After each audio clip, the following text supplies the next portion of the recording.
Pov. Malik. Adakah di dunia ini pekerjaan yang benar-benar bersih, tiada celahnya? Katakan padaku, jika memang ada.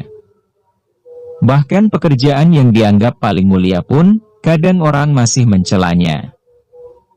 Apalagi dengan pekerjaanku, yang setiap harinya selalu seperti ini. Begitu rentan dengan godaan. Begitu dekat dengan kemaksiatan. Jika tidak hati-hati, bukan tidak mungkin, aku akan ikut tergelincir. Tergelincir dengan perzinahan, tergelincir dengan obat-obatan terlarang. Dan semoga itu bukan aku. Pagi ini, gara-gara menuruti keinginan ibu untuk membawa istriku ke kamar, aku pun menjadi sedikit terlambat, sampai di tempat kerjaku. Saat aku sampai di lokasi syuting, semuanya sudah siap. Aku pun segera bergabung dengan mereka. Namun baru saja syuting akan dimulai, pamannya Lili membahas soal video Lili yang trending di YouTube. Aku pun mulai menerka-nerka. Sedikit banyak aku mengerti apa yang mereka bicarakan. Sebenarnya aku juga ingin melihat seperti apa video itu. Namun waktunya benar-benar tidak ada. Bahkan untuk menelpon istriku saja, aku tidak sempat. Aku hanya sempat menjawab telepon dari ibuku. Ibuku bilang, beliau akan mengantarkan Shalin untuk fashion show. Kuyakan saja, daripada harus berdebat lama. Syuting hari ini, lumayan menguras tenaga.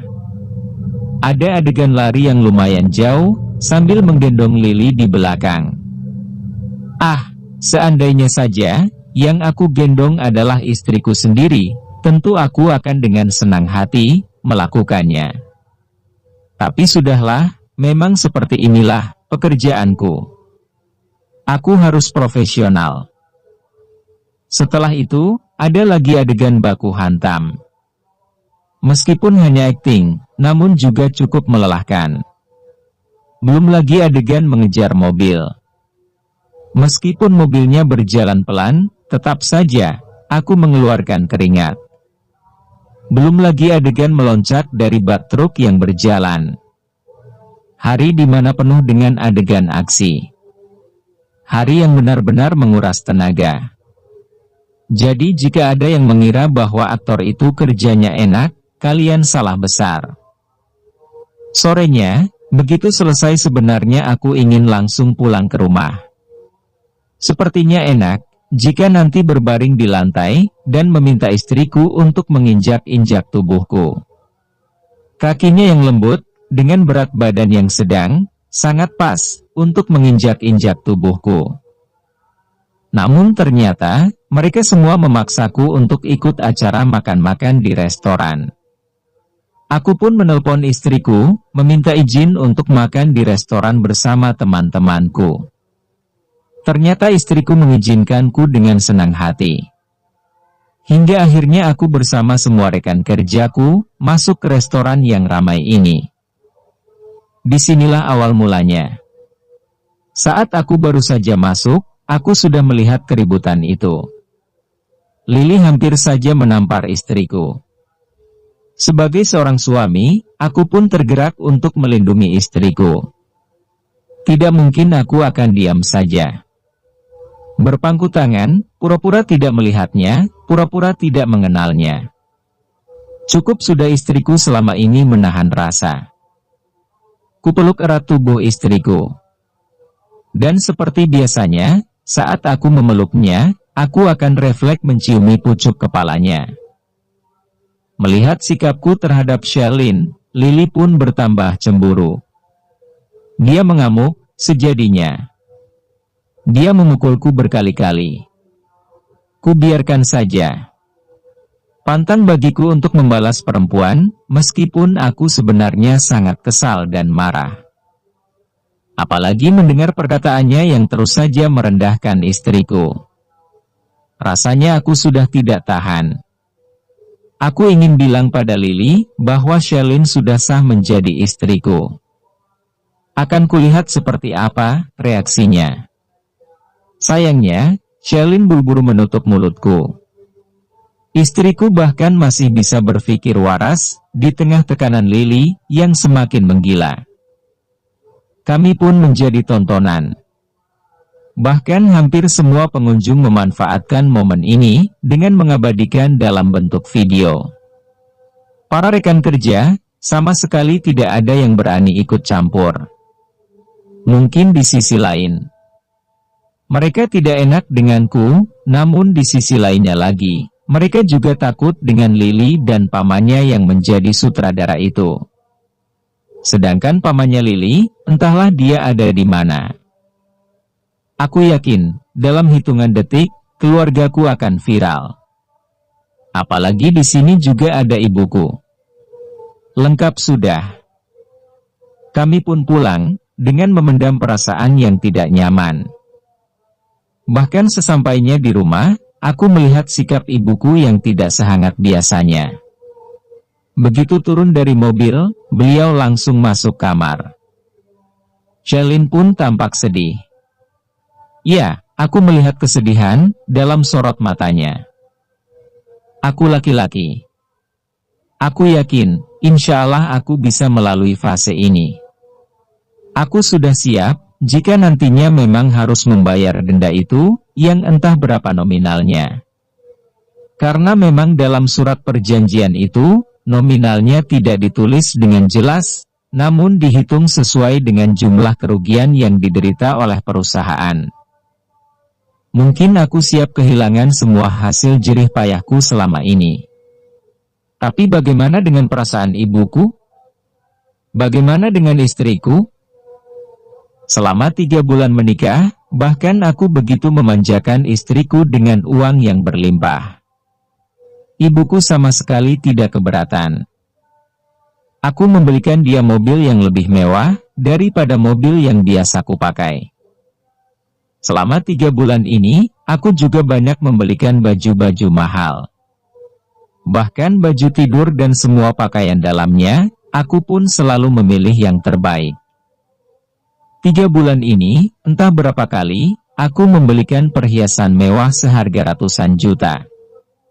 Aku juga membelikan dia ponsel dengan harga puluhan juta. Aku selalu membelikan dia, barang-barang yang jauh lebih baik, dari yang kupakai sendiri. Uang yang mengalir ke rekeningnya, juga berlimpah. Aku tidak pernah perhitungan. Aku merasa berdosa, belum bisa mengakuinya sebagai istriku, makanya, aku menggantikan dengan materi yang kumiliki, agar dia merasa senang. Sekarang, dengan keadaanku yang sedang terancam seperti ini, aku takut, jika istriku akan hilang rasa terhadapku. Aku takut dia akan kecewa. Aku takut dia akan meninggalkan aku, jika nantinya aku kehilangan semua hartaku. Apalagi pernikahan ini masih seumur jagung. Mungkin rasanya terhadapku juga belum begitu kuat. Aku ingat, bagaimana istriku masih sangat labil, setiap ada masalah kecil. Aku gelisah, aku gusar, aku frustasi. Apalagi jika memikirkan, bahwa di luar sana, ada laki-laki mapan, yang juga kuyakini menaruh hati terhadap istriku. Apakah pernikahan ini akan segera berakhir begitu saja? Tidak. Aku tidak akan pernah rela. Aku laki-laki. Sebisa mungkin, jika nantinya aku terjatuh, aku akan lekas bangun. Aku akan bekerja lebih keras lagi, untuk memberikan dia kebahagiaan yang lebih baik lagi. Tapi yang jadi beban pikiranku, sanggupkah istriku membersamaiku saat aku sedang terpuruk? Karena saking lelahnya otak, jiwa dan ragaku, akhirnya aku pun tertidur. Aku terbangun, ketika mendengar suara isak tangis istriku. Dia duduk di pinggir ranjang, memunggungiku. Televisi menyala. Di layarnya, aku melihat adegan di restoran itu. Ya, bahkan secepat ini, video itu sudah sampai di meja redaksi.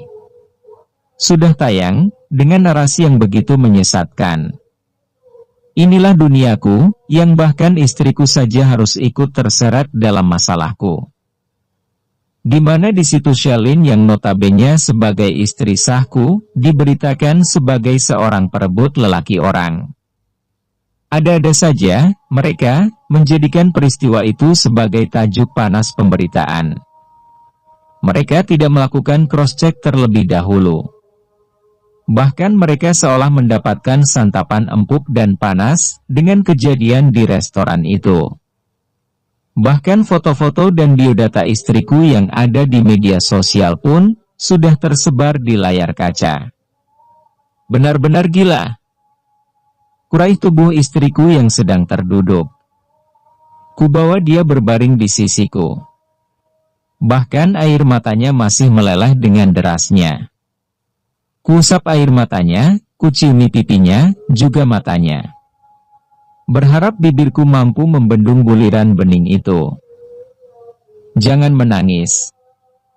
Abaikan semua pemberitaan. Kita yang tahu, kita seperti apa. Sudah, jangan dipikirkan terlalu dalam. Jika kamu kuat membersamaiku, kita akan melalui semuanya. Semoga cinta kita nantinya akan lebih kuat lagi. Anggap saja, ini adalah proses pendewasaan untuk kita ke depannya. Kamu kuat kan? Membersamaiku, di saat-saat seperti ini?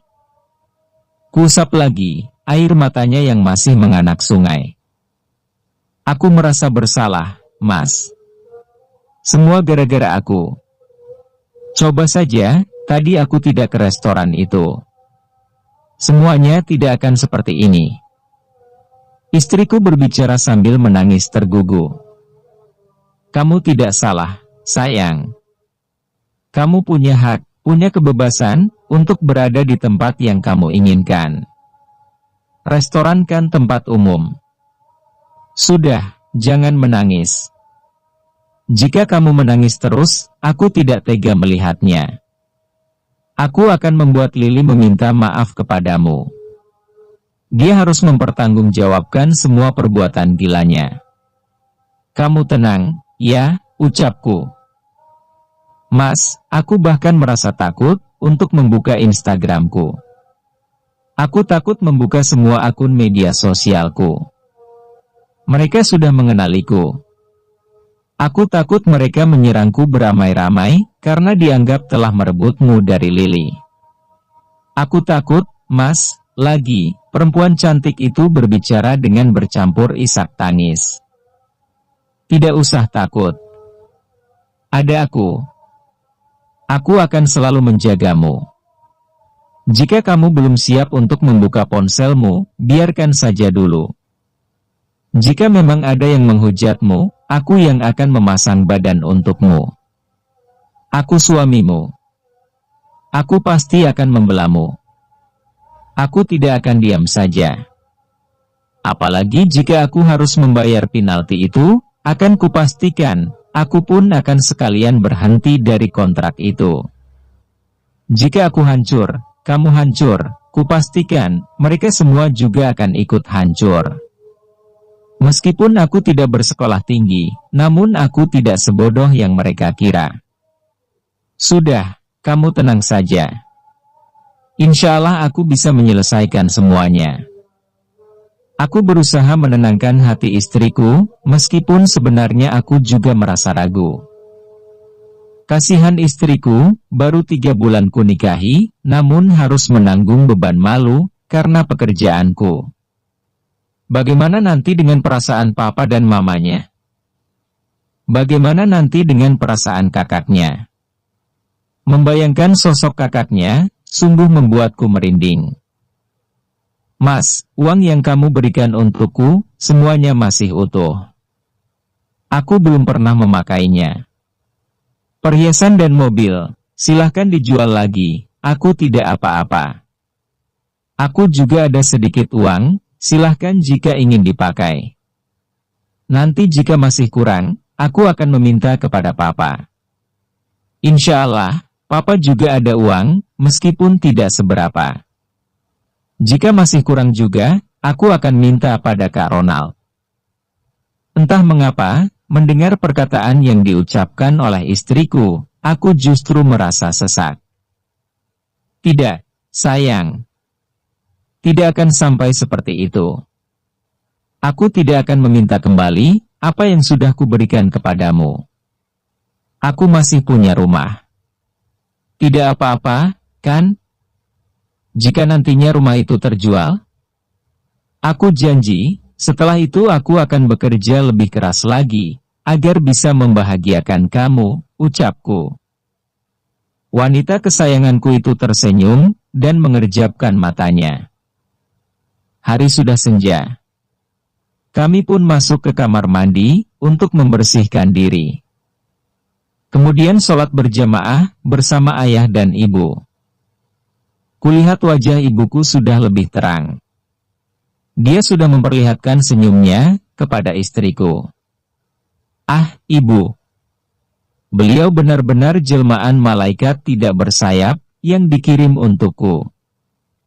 Setelah selesai sholat maghrib, seperti kebiasaan keluargaku, kami pun mengaji hingga Isya. Tidak boleh ada kegiatan lain. Aku bahkan lupa, apakah malam ini, masih ada syuting lagi, ataukah tidak. Terlalu banyak pikiran, membuatku menjadi pelupa. Ibu dengan telaten, membenarkan bacaan-bacaan istriku, yang masih kurang. Lebih panjang lagi, bacanya, sayang, itu masih kurang panjang. Begitulah yang kudengar, saat ibu mengajari istriku.